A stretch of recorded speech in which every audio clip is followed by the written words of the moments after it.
ETF index mutual funds నేర్చుకుని stock మార్కెట్లో రాణించాలనుకుంటున్నారా? వెంటనే ఈ నెంబర్కి కాల్ చేయండి.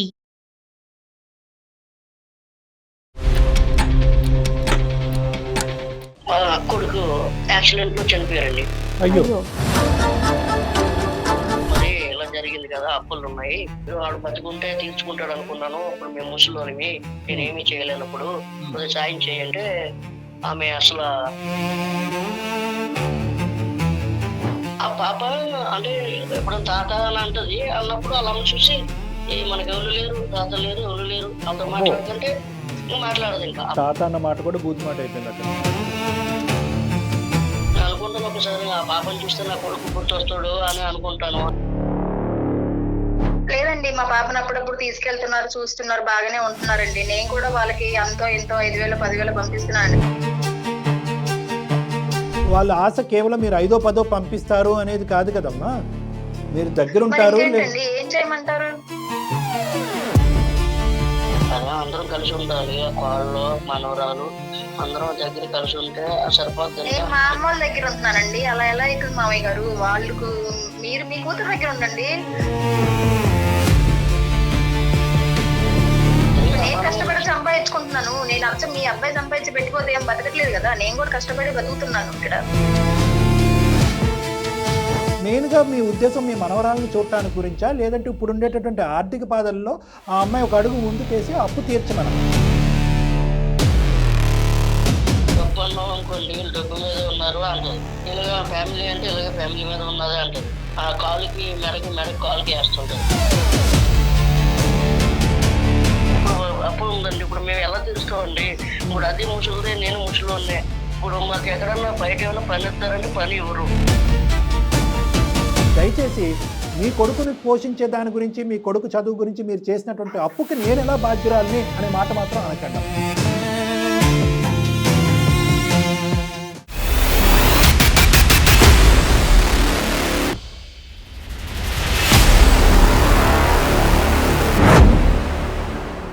అందం, ఆరోగ్యం, ఆత్మవిశ్వాసం అనూస్తో సాధ్యం. ట్రాన్స్ఫర్మేషన్ సర్వీసెస్ పైన flat 50% discount. Anoos since 1982. Anoos skin and hair clinic సమర్పించు అందమైన జీవితం కార్యక్రమానికి స్వాగతం.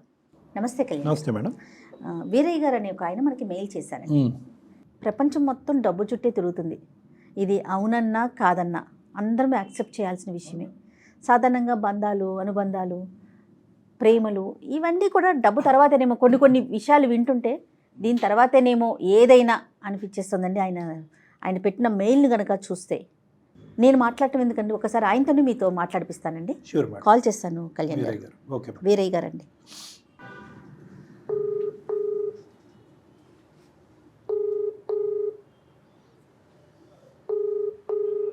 హలో, నమస్తే అండి. వీరయ్య గారా మాట్లాడేది? నేను జయానండి, సుమన్ టీవీ అందమైన జీవితం ప్రోగ్రాం నుంచి కాల్ చేస్తున్నాను. నాతో పాటు డాక్టర్ కళ్యాణ్ చక్రవర్తి గారు ఉన్నారు. ఒక్కసారి మీ సమస్య చెప్తారా? ఎంతండి? 61 సార్. 61. సిటీకి వెళ్ళిపోతే పిల్లలు కొద్ది బాగా చదివించుకోవచ్చు కదని ఊరు నుంచి పిల్లలు తీసుకుని హైదరాబాద్ వచ్చేసాను సార్. హైదరాబాద్ వచ్చి 15 సంవత్సరాలు అవుతున్నారు. ఒక బాబు, ఒక పాప. వాళ్ళ పెళ్ళిళ్ళు అయినాయా? అయినా సార్. క్రెడిట్ కార్డ్ గా చేసుకుంటున్నాను. పిల్లోని కూడా బాగా చదివించాను, మంచిగా చదివాడు. బ్యాంకులో జాబ్ కూడా వచ్చింది. ఏదో చిన్న సెక్యూరిటీ గార్డ్ లాగా చేసుకుంటున్నాను సార్ అక్కడ. ఒక చదువుకి మంచిగా ఒక 5 లక్షలు ఖర్చు అయిందండి. బాబుకి 5 లక్షలు ఖర్చు అయింది. బాబుకి. రైట్. పాపకి కూడా మ్యారేజ్ చేశానండి. 5 లక్షలు ఖర్చు అయిందండి. అప్పు చేసా? ఆ ఖర్చు అంతా మా భార్యని అప్పు చేసే పెన్షన్ డబ్బులతో బతుకుతున్నానండి. ఇంకా తర్వాత మా కొడుకు యాక్సిడెంట్ లో చనిపోయారండి. అయ్యో. చనిపోతే ఏం అర్థం కాలేదు, బుర్ర పని చేయలేదు నాకేం చేయాలా అని. ఇంకా తర్వాత నుంచి మా కాల్లో మా కొడుకాల ఆవిడ, ఆమె కూడా మంచిగా చదువుకుంది, గవర్నమెంట్ ఎంప్లాయీ జాబ్ చేస్తుంది. కొడుకు ఇంటికి వెళ్ళొచ్చు కానీ కూతురు ఇంటికి వెళ్ళాం కదండి, ఒప్పుకోరు కదండి. మరి ఇలా జరిగింది కదా, అప్పులు ఉన్నాయి, వాడు బతుకుంటే తీర్చుకుంటాడు అనుకున్నాను. ఇప్పుడు మేము ముసలోనివి, నేనేమి చేయలేనప్పుడు కొద్దిగా సాయం చేయంటే ఆమె అసలు రెస్పాన్స్ అవ్వలేదండి. ఇంకా అందుకని ఈ సమస్య ఎలా తీరుతుందా అని మీ దగ్గరికి మెయిల్ పెట్టాను సార్. ఇప్పుడు మీ కొడుకు చనిపోయిన తర్వాత మీ కోడలు ఎక్కడుంటుందండి? మీ కోడలికి అదే మీ కొడుకు కానీ మీ కోడలికి ఎంతమంది పిల్లలు? ఒక పాప అండి. ఒక పాప. ఇప్పుడు ఆవిడ మీతోనే ఉంటుందా, విడిగా ఉంటున్నారా? వాళ్ళు ఎప్పుడు విడిగానే ఉంటున్నారు.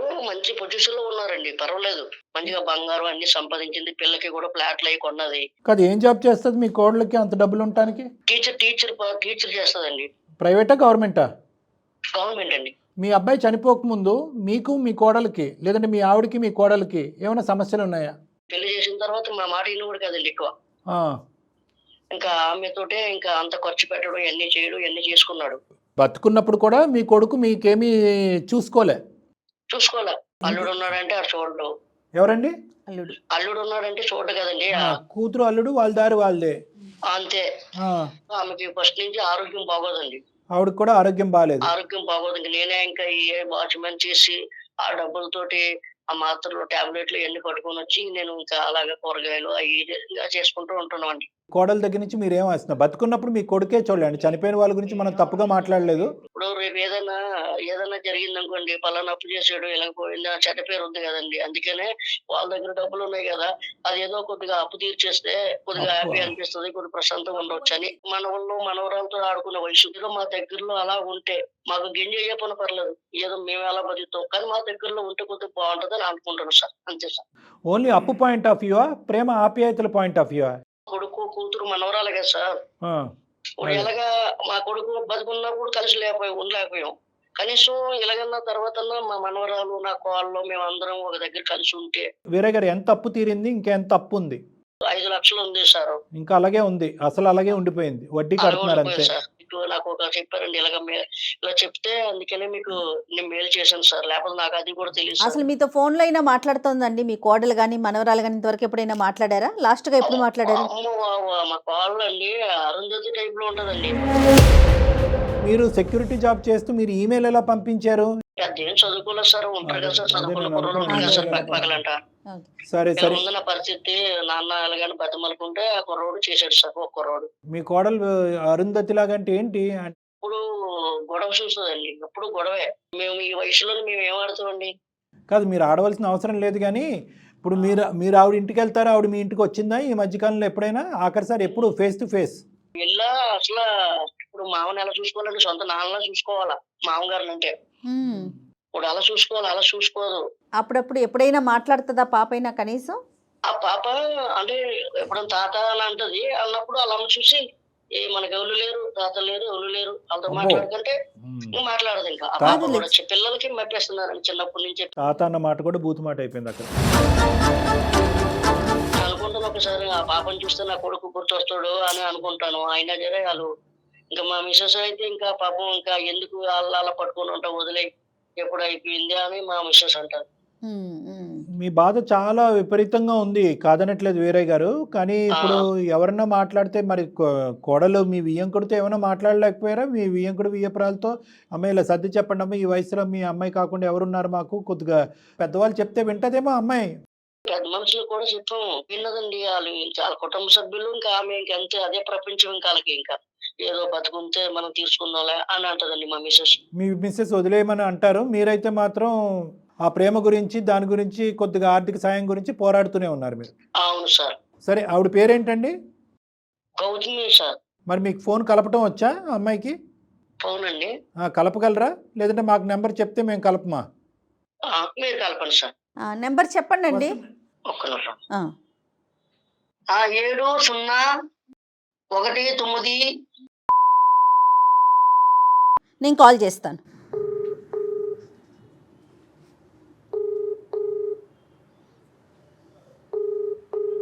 హలో, నమస్తే అండి, గౌతమి గారా? అవునండి, మీరెవరండి? నా పేరు జయ అండి. నేను సుమన్ టీవీ అందమైన జీవితం అనే ప్రోగ్రామ్ నుంచి మాట్లాడుతున్నాను. నాతో పాటు డాక్టర్ కళ్యాణ్ చక్రవర్తి గారు ఉన్నారండి. చెప్పండి మేడం. అమ్మ, ఏం లేదు, చిన్న ఇష్యూ, చిన్నదో పెద్దదో మీ లెక్క ప్రకారం మనకు తెలియదు, కానీ ఒక ఇష్యూ మా వరకు అయితే వచ్చింది. అందమైన జీవితం అనేటటువంటి ఒక వేదిక మీద ఏంటంటే నేను జయ మేడం కుటుంబరీత్యా ఏర్పడేటటువంటి చిన్న పెద్ద సమస్యలని మా వీలైనంత వరకు సామరస్య దిశగా పరిష్కరించే పని చేస్తూ ఉంటామండి. రిజాల్వ్ చేయడానికి ట్రై చేస్తాము. ఇప్పుడు అటువంటి సమస్య ఏదైనా మీ ఇంట్లో ఉందని మీకు అనిపిస్తుందమ్మా? ప్రాబ్లం లేదు సార్, మా గురించి మీకు ఎవరు చెప్పారు సార్? చెప్పారులేండి, ఒక 2 నిమిషాల్లో నేను చెప్తాను. మరి మీ అత్తగారు మామగారమ్మా, మరి వాళ్ళ పరిస్థితి అమ్మా? హైదరాబాద్ లో ఉన్నారండి. అదే మీ మామగారి పేరు వీరయ్య గారు కదమ్మా? అవునండి. భర్త చనిపోయాడు, పిల్లల్ని మీరు సాక్కుంటున్నారు, దగ్గరుండి పెంచుతున్నారు. మీది కూడా చాలా చిన్న వయసు అయి ఉంటుంది బహుశా నేను అనుకోవటం. అవునండి. వీరయ్య గారు వచ్చి వాళ్ళ సమస్యలు వాళ్ళ సమస్య అండి, నా సమస్య కూడా ఎవరు వినేటటువంటి వాళ్ళు ఉండాలి కదా, నాకెవరు దిక్కు మొక్కు లేనటువంటి పరిస్థితిలో ఉన్నాను, నా భార్య ఆరోగ్యం బాగాలేదు, కొడుకున్నప్పుడు ఎంతవరకు చూసుకున్నాడు అనేది నేను చెప్పలేను, కానీ కొడుకు చనిపోయిన తర్వాత మాకు ఆధారం అవుతుంది అనుకున్నటువంటి ఒక కోడల్ని మేము పెద్ద దిక్కుగా అనుకున్నాము. ఆ అమ్మాయి ఒక కూతురు లెక్కన ముందుకొచ్చి మాకు సహాయపడుతుందని అనుకున్నాము. సరే, ఆర్థికపరమైనటువంటి అంశాలు ఒక ఎత్తు అయితే కనుక ఉన్నటువంటి ఏకైక మనవరాలు చూస్తూ మేము మా ఆఖరి రోజులు గడపాలి అని అనుకుంటున్నాం. ఎందుకంటే నా భార్యకు కూడా ఆరోగ్యం బాగాలేదు. అటువంటి ప్రేమ ఆప్యాయతల నుంచి మా కోడలు మమ్మల్ని దూరం చేస్తుందండి, మాకు దూరంగా ఉంటుంది, మనవరాలు చూపు కూడా లేదంటే మనవరాలు నోటు వెంట తాత అనే మాట కూడా వినాలి అని ఆవిడ ఇష్టపడట్లేదు అని చెప్పి అతను మాకు ఒక ఈమెయిల్ పంపించారమ్మా. వాస్తవానికి అతను ఇప్పుడు బ్యాక్గ్రౌండ్లో లైన్లోనే ఉన్నారు, మేము కాన్ఫరెన్స్ కాల్ కలపడం జరిగింది. సో ఆ విషయం మీద ఒక సెటిల్మెంట్ తీసుకొచ్చి ఒక సానుకూలమైనటువంటి ఒక పరిష్కార మార్గం ఆ పెద్దవాళ్ళకి ఒక బాధ లేనటువంటి పరిస్థితికి తీసుకొచ్చే ప్రయత్నంలో నేను జయ మేడం ఇన్వాల్వ్ అయ్యాను. దీని గురించి మీ అభిప్రాయం ఏంటమ్మా? లేదండి, మా పాపను అప్పుడప్పుడు తీసుకెళ్తున్నారు, చూస్తున్నారు, బాగానే ఉంటున్నారండి. నేను కూడా వాళ్ళకి ఎంతో 5,000 10,000 పంపిస్తున్నానండి. అక్కడితో అయ్యిందమ్మా మీ బాధ్యత? మరి నేను కూడా నా పాపను చాక్కోవాలి కదండి, నాకు మాత్రం ఎవరున్నారండి? వాళ్ళ ఆశ కేవలం మీరు 5దో 10దో పంపిస్తారు అనేది కాదు కదమ్మా, మీరు దగ్గరుంటారు. ఏం చేయమంటారు? అదే అందరం కలిసి ఉండాలి, కాళ్ళు మనవరాలు అందరం దగ్గర కలిసి ఉంటే సరిపోద్ది. నేను మా అమ్మ వాళ్ళ దగ్గర ఉంటున్నానండి, అలా ఎలా అవుతుంది మామయ్య గారు? వాళ్ళకు మీరు మీ కూతురు దగ్గర ఉండండి. వాళ్ళు ఒప్పుకుంటాడా మా కూతురు దగ్గర? ఎందుకు ఒప్పుకోరు? వాళ్ళ కోసం అంత ఖర్చు పెట్టి చేశారు కదా, అచ్చం మాకే పెట్టలేదు కదా మీరు. నేను కష్టపడి సంపాదించుకుంటున్నాను, నేను అచ్చం మీ అబ్బాయి సంపాదించి పెట్టిపోతే ఏం బతకట్లేదు కదా, నేను కూడా కష్టపడి బతుకుతున్నాను ఇక్కడ. ఇప్పుడు 5 రూపాయలు ఇచ్చేది సరిపోదు కదా, ఇప్పుడు హాస్పిటల్ ఖర్చులు అవి అవుతుంటుంటాయి. కలిసి ఉండాలని కోరుకుంటది కదండి. డబ్బులు కాకుండా కలిసి ఉండాలి. ఎన్ని సందర్భాల్లో తీసుకొచ్చారు, ఎన్ని సందర్భాల్లో మామగారిని తీసుకెళ్తుంటామండి, సమయం వచ్చినప్పుడు ఏదో పండుగలకి పబ్బాలకి వెళ్తుంటాం, అస్తమాన్ని వెళ్ళలేం కదా. తీసుకొస్తుంది పండుగలకి, సంక్రాంతులకి, ఆటలకి ఇట్లకి తీసుకొస్తుంది. తీసుకొచ్చి ఇలా నైట్ తీసుకొచ్చి మళ్ళీ పొద్దున్న తీసుకొని వెళ్ళిపోద్ది. నేను మా అమ్మ వాళ్ళ దగ్గర ఉంటున్నానండి, వాళ్ళు మాతో ఉండడానికి అవ్వదు కదా. లేలే, అలా ఎవరు చెప్తారమ్మా? ఇప్పుడు వాళ్ళు వచ్చి మీ అమ్మ వాళ్ళ ఇంట్లో ఎందుకు ఉంటారు? ఇప్పుడు మీ అమ్మ వాళ్ళ ఇంట్లో ఏదో నా కష్టం మీద నా పాపని బతికించుకుంటూ ఏదో వాళ్ళకి కూడా ఇంత ఇస్తున్నాను, ఇంకా అంతకంటే ఎక్కువ నా వల్ల కాదండి. అక్కడ ఉంటే ఇంకా మరి మేము ఎప్పుడండి, ఇంకొకటికి 60 వచ్చేసి చిన్న వయసులోనే భర్తను పోగొట్టుకునే బాధ ఆ అమ్మాయిలో ఉంది. దానికి తోట ఏంటంటే ఆ అమ్మాయి మీద డిపెండ్ అయినటువంటి ఒక చిన్న పిల్ల. సో ఆ అమ్మాయి జీవితం కూడా ఒక సందిగ్ధ పరిస్థితిలో ఉంది కాబట్టి ఆ అమ్మాయి ఒక ఓదార్పు గురించి అనుకోండి, లేదంటే తన మనసుకి ఎక్కడైతే నచ్చి బాగుంటుంది అనేటువంటి పరిస్థితి ఉంటుందో అక్కడ ఉంటుంది. దాన్ని మనం ఖండించేటటువంటి పరిస్థితి లేదు. ఎందుకంటే ఒక ఆడపిల్లకి భర్త ఇటువంటి అనివార్య కారణాల వల్ల భర్త చనిపోతే కనుక ఆ అమ్మాయికి సానుకూలంగా హ్యాపీగా స్పందించి ఒక ప్రేమ ఆప్యాయత ఇచ్చేటటువంటి వాతావరణం వాళ్ళు పుట్టిల్లు. సో అక్కడ ఉండటంలో మనం తప్పు పట్టడానికి లేదు. కానీ ఇక్కడ మీరేంటంటే మనవరాల్ని చూసేటటువంటి ఫ్రీక్వెన్సీ గురించి మాట్లాడుతున్నారు. గౌతమి నేను చూపెట్టకపోవటం కాదండి, చూపెడుతున్నానండి, అవకాశం వచ్చినప్పుడల్లా చూపెడుతున్నాను. మెయిన్గా మీ ఉద్దేశం మీ మనవరాలను చూడటానికి గురించా, లేదంటే ఇప్పుడు ఉండేటటువంటి ఆర్థిక బాధల్లో ఆ అమ్మాయి ఒక అడుగు ముందుకేసి అప్పు తీర్చమనా? డబ్బు అన్నాం అనుకోండి, డబ్బు మీద ఉన్నారు అంటది. ఇలాగ ఫ్యామిలీ అంటే ఇలాగ ఫ్యామిలీ మీద ఉన్నదే అంటది. ఆ కాలుకి మెడకి కాలుకి వేస్తుంటది. కళ్ళ ముందు కనబడుతుంటే నా కొడుకుని చూసుకున్నట్టు ఉంటది కదండి. ఇప్పుడు నా మనవరాలు చూసినా నా కొడుకు గుర్తొస్తుంటాడు. అప్పుడు ఉందండి, ఇప్పుడు మేము ఎలా తీరుస్తామండి? ఇప్పుడు అది ముసలిదే, నేను ముసలినే. ఇప్పుడు మాకు ఎక్కడన్నా బయట ఏమైనా పని ఇస్తారంటే పని ఇవ్వరు. నా కొడుకు జాబ్ చేసిన తర్వాత ఆమెకి జాబ్ వచ్చింది, నా కొడుకే కదండి చేశాడు. నా టాలెంట్ లేకుండా వాళ్ళ అబ్బాయి దగ్గరుండి ఇప్పలేదు కదా సార్, నేను కూడా కష్టపడి చదువుకుంటేనే కదా సార్ జాబ్ వచ్చింది. Point to be noted. ఓకేనమ్మా, అది అసలు అసందర్భం లేండి. ఎవరు ఇప్పిస్తే ఏంటి, కానీ మీకు టాలెంట్ లేకుండా ఎలా వస్తుంది? ఇది బ్యాలెన్స్డ్గా డీల్ చేసినటువంటి ఒక కేసు. అతని యొక్క కోరిక కూడా విపరీతమైన కోరిక కాదు, మీ యొక్క ఆలోచన కూడా తప్పుడు ఆలోచన కాదు. అతన్ని డిస్క్రైబ్ చేసినట్టుగా ఇందాక ఒక పద్ధతిలో అతను మిమ్మల్ని డిస్క్రైబ్ చేశాడు, కానీ మాకు అంత కఠినంగా మీరు కూడా అనిపించట్లేదు. ఎంతో కొంత మానవత్వంతోనే ఒక ఆలోచనతో మాట్లాడే వ్యక్తిగానే అనిపిస్తున్నారు. దయచేసి ఒక 2 నిమిషాలు ఓపికగా వినండి అమ్మా. అతను కోరుకుంటున్నట్టుగా మీరు అన్నీ సర్దుకుని ఇక్కడ రావాల్సినటువంటి అవసరం లేదు. మీకు యాజ్ ఆఫ్ నౌ ఇంకా మీ గాయం పచ్చిగానే ఉంది కాబట్టి మీ మానసిక స్థైర్యం బలం ఏర్పడేంత వరకు మీ పుట్టింట్లో మీరు ఉండొచ్చు, ఎంతకాలం అంటే అంతకాలం. అట్ ద సేమ్ టైం వీళ్ళ యొక్క పరిస్థితిని కూడా అర్థం చేసుకోండి. అర్థం చేసుకోవటం అంటే కనుక సంక్రాంతికో పండగకో పబ్బానికో ఒకసారి ఇలా చుట్టం చూపుని వచ్చేసి ఉదయం వచ్చేసి సాయంత్రం బిడ్డను ఎత్తుకుని మళ్ళీ వెనక్కి వెళ్ళిపోవటం కాదు. వీళ్ళు బాగోగులు తెలుసుకునేటటువంటి ప్రయత్నం చేయండి, వీళ్ళ ఆరోగ్య సమస్యలు తెలుసుకునేటటువంటి ప్రయత్నం చేయండి. ఆర్థిక పరంగా ఏమైనా హెల్ప్ చేయాలి అనుకుంటే కనుక మీ తోచినంత కాకుండాని ప్రధానంగా అప్పు తీర్చేటటువంటి బాధ్యతను కూడా మీ నెత్తిన వేసుకుంటే కనుక, ఇలా అంటున్నానని మీరు ఏమనుకోకండి అమ్మా, మీరు ఒక మంచి ఉద్యోగం చేస్తున్నారు అని చెప్పి మీ మామగారు ఇందాక అన్నారు. ఎంత కాదు అనుకున్నా కూడా మీకు ఒక డీసెంట్ శాలరీ వస్తుందని నేను అనుకుంటున్నాను. పైపెచ్చు ఏంటంటే మీ అత్తగారు మీ పుట్టింట్లో మీరు ఉంటున్నారు, అక్కడ రెంటల్ ప్రాబ్లం అనేది లేదు, ఇతరత్ర ఖర్చులు అనేవి ఉండవు, ఎంతో కొంత మీ పేరెంట్స్ కూడా మీకు హెల్ప్ చేస్తారు, పిల్లల్ని చూసుకోవటం వరకు మీ బాధ్యత. వీళ్ళు అనేది ఏంటంటే మీరు దయచేసి మీ కొడుకుని పోషించే దాని గురించి, మీ కొడుకు చదువు గురించి మీరు చేసినటువంటి అప్పుకి నేను ఎలా బాధ్యురాలని అనే మాట మాత్రం అనకండి అమ్మా. ఎందుకంటే కనుక ఆ కొడుకు ఆ స్థాయిలో ఉద్యోగం చేస్తున్నప్పుడే మీకు నచ్చి మీరు పెళ్లి చేసుకున్నారు. అతనికి ఆ ఉద్యోగం రావడానికి కారణము ఈరోజు ఈ పెద్ద ఆయన చేసినటువంటి అప్పు. కూతురికి చేసినటువంటి అప్పు మన సాంప్రదాయంగా అది వేరే అప్పు చేసి పెళ్లి చేస్తాము, అది తీర్చుకోవాల్సినటువంటి బాధ్యత తండ్రిగా ఇతని మీదే ఉంటుంది. అదేవిధంగా మీ పెళ్లి గురించి అప్పు చేసినటువంటి మీ తండ్రి మీ అప్పు మీ దగ్గర అడగకుండా అతను తీర్చుకుంటూ ఉంటారు, అది సాంప్రదాయం.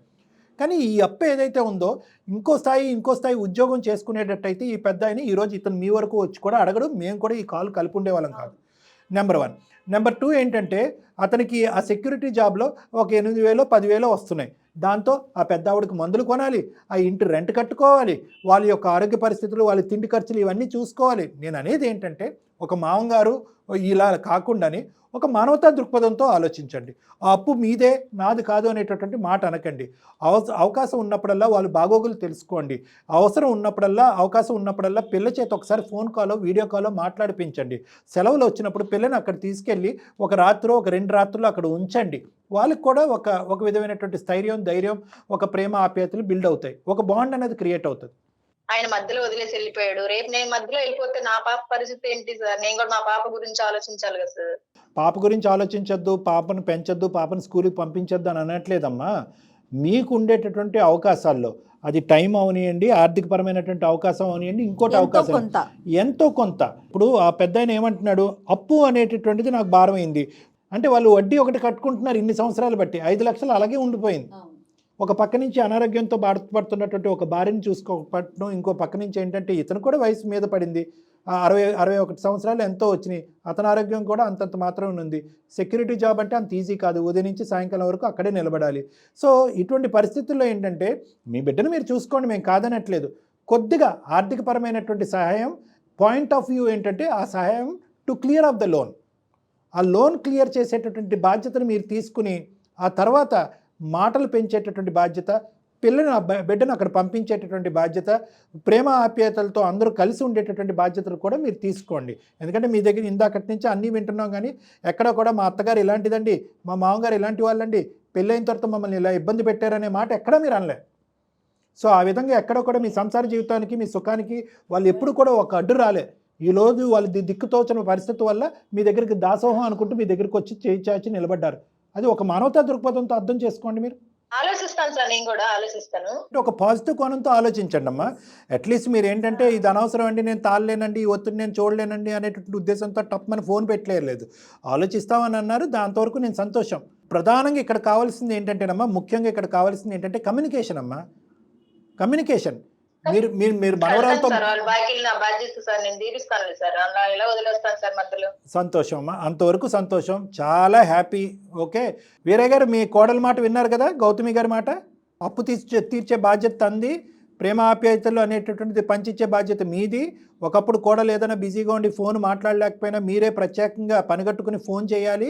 ఏమ్మా మనవరాలని అప్పుడప్పుడు సెలవులకు కానీ అంటే ఉదయం వచ్చి సాయంకాలం వెళ్ళిపోకుండా రాత్రులు వదిలి ఇక్కడ నానమ్మని తాతయ్యని కొద్దిగా దగ్గర చేసుకునేటటువంటి ప్రయత్నానికి మీరు తోడ్పడతారా? రైట్, హ్యాపీగా ముందుకు వచ్చారు. మరి మీరు హ్యాపీయేనా? అలా ఉంటే హ్యాపీ అండి. మా దగ్గర ఉండి అన్ని కొద్ది ఖర్చులు అవన్నీ కొద్దిగా అప్పులు అవన్నీ కొద్దిగా తీర్చేలా ఉంటాయి. అప్పు వరకు తీరుస్తారు. అమ్మాయికి ఉన్నాయి బర్డెన్స్, అమ్మాయికి ఉన్నాయి అప్పులు ఖర్చులు అని చెప్పి మీరు లెక్క పెంచకండి, అది కరెక్ట్ కాదు. నెంబర్ 1, ఆ అమ్మాయి వచ్చి మీ దగ్గర ఉండటం ఏంటి, అది ఎప్పుడు మనం అనలే. మీ కోడలు ఎక్కడైతే ఉండాలో అక్కడ ఉండాలి, అక్కడి నుంచే మీ అవసరాలన్నీ ఆవిడ చూసుకుంటూ ఉంటారు. పాపని మీ దగ్గరికి పంపిస్తూ పాపకి మీకు మీ అందరికీ ఒక బాండ్ క్రియేట్ అయ్యేటువంటి విధంగా అమ్మాయి ఒక ప్రయత్నం చేస్తానంటుంది. అక్కడి వరకు సంతోషించండి మీరు. అయినా వీరయ్య గారు ఈ రోజుల్లో కోడలే చూసుకోవాలి, కొడుకే చూసుకోవాలి ఏంటండి? కూతురు కూడా మీరు చక్కగా చదివించారో, పెళ్లి చేశారో, మంచి పొజిషన్లో ఉందనుకోండి, తను కూడా కాస్త బాధ్యత తీసుకోమనండి. ఈ రోజుల్లో ఆడపిల్లలేంటి, మగ పిల్లలేంటి, తల్లిదండ్రులు కదా ముఖ్యంగా. ఆ అమ్మాయిని కూడా, మీ పాపతో కూడా మాట్లాడండి ఒకసారి. తన వంతుగా తను ఏం చేయగలదు, అట్లీస్ట్ మీ బాధ్యత చూసుకోవటమైనా ఉండాలి కదా డాక్టర్ గారు. మీకు మీ పాపకి ఏమి డిఫరెన్స్ ఆఫ్ ఒపీనియన్, భేదాభిప్రాయాలు ఏం లేవు కదా. మరి పెళ్లి చేసుకుని వెళ్ళిపోతే కాదండి, ఆడపిల్ల పెళ్లి చేసుకుని వెళ్ళిపోతే ఇక బాధ్యత లేనట్టేనా? మేడం అడిగిన దాంట్లో కూడా ఎటువంటి తప్పు లేదు. మీ కోడలు ఎంతో మీ కూతురు కూడా అంతే. ఓకే, కొడుకు పోయినటువంటి బాధలో మీరు ఉన్నారు కాబట్టి చెయ్యి అటు చాచినా ఇటు చాచినా ఒకటే, తప్పేమీ లేదు. కష్టాల్లో ఉండి మీరు సాయం కోరుకుంటున్నారు కానీ సుఖాల్లో ఉండి మీరు డబ్బులు ఇవ్వండి బ్యాంకులో వేసుకుంటామని అనట్లేదు. సో అది మీ అమ్మాయి, మీ కన్న కూతురు మీ భాష, మీ బాధ అర్థం చేసుకుంటుందని మేము అనుకున్నాం. మీ అప్పు బాధ్యత నేను తీసుకుంటానంటాం, మనవరాలను అక్కడ పంపిస్తానని అంటాం. ఇవన్నీ ఆ అమ్మాయి ఒప్పుకోవటం గ్రేట్. కాబట్టి జయ మేడం ఒక అడుగు ముందుకేసి, ఏమయ్యా పెద్ద అయినా అటు అడిగినప్పుడు ఇటు ఎందుకు అడగలేవు అని అడిగింది. ఎటువంటి తప్పు లేదు. అర్థమైంది కదా వీరయ్య గారు? ఎంతవరకు అంతవరకు తను కూడా బాధ్యత తీసుకోమనండి. ఏదేమైనా ఒకసారి కలవండి డాక్టర్ గారి దగ్గర, ఒక అపాయింట్మెంట్ తీసుకుంటా, నేను టైం చెప్తాను. మీరు మీ కోడలు కూడా ఏం డాక్టర్ గారు ఇద్దరు రమ్మంటారా? గౌతమి ఒకసారి రామ్మా. రండి అందరూ వచ్చి ఒకసారి మాట్లాడుదురు కానీ. ఏదేమైనా గౌతమి గారు మీరు పాజిటివ్ గా స్పందించారు, చాలా సంతోషం అండి. చాలా గ్రేట్ అమ్మా, వి ఆర్ రియల్లీ గ్రేట్ఫుల్. మేమే మీకు థాంక్స్ చెప్పాలి. థాంక్యూ అమ్మా. నమస్తే. అతను మనకి ఇచ్చినటువంటి స్టార్టింగ్లో ఇచ్చిన డిస్క్రిప్షన్, అమ్మాయి ఒక గయ్యాలి, అరుంధతి ఏదో అనేసారు. కానీ వాళ్ళు ఏంటంటే ఈ దూరాభారం పెరగటంతో ఏంటంటే వాళ్ళుగా ఊహించేసుకోవటం ప్రారంభిస్తారమ్మా ఈ వయసులో. ప్రధానంగా సమస్య ఏంటంటే వయసుతో పాటు ఊహ కూడా పెరుగుతుంది, ఊహించుకునేటటువంటి తత్వం కూడా పెరుగుతుంది. ఆ ఊహ అనేది కూడా నెగిటివ్గా వెళ్ళిపోద్ది. అదిగో కొడుకుని పట్టుకెళ్ళిపోయింది అనేది ఒక ఊహ, కొడుకుని చనిపోయిన తర్వాత మా దగ్గర రావట్లేదు అనే ఒక ఊహ, మనవరాల్ని మా దగ్గరికి పంపించట్లేదు అనేది ఇంకో ఊహ, తాత అన్న బూతులాగా ఉంది అనేటటువంటిది ఇంకో ఊహ. ఈ విధంగా ఒక ఊహల్లోకి వెళ్ళిపోయారు వాళ్ళు. ఏంటంటే ప్రధానంగా ఏంటంటే వీరయ్య గారికి ఉన్నటువంటి పెద్ద భారం ఇంత స్థాయిలో ఆలోచించడానికి ఒక కారణం ఏంటంటే, ఒక 10 సంవత్సరాల క్రితం తీసుకున్న అప్పు ఇప్పటికీ అప్పులాగే ఉంది. ఎలా తీర్చాలో అర్థం కావట్లేదు, ఎవరు ముందుకు అడుగు పెట్టట్లేదు. కానీ మీరు మంచి మాట అన్నారు, కోడలు ముందుకు వస్తే కనుక కూతురు కూడా ఒక 2 అడుగులు చూద్దాం. డాక్టర్ గారు నమస్తే.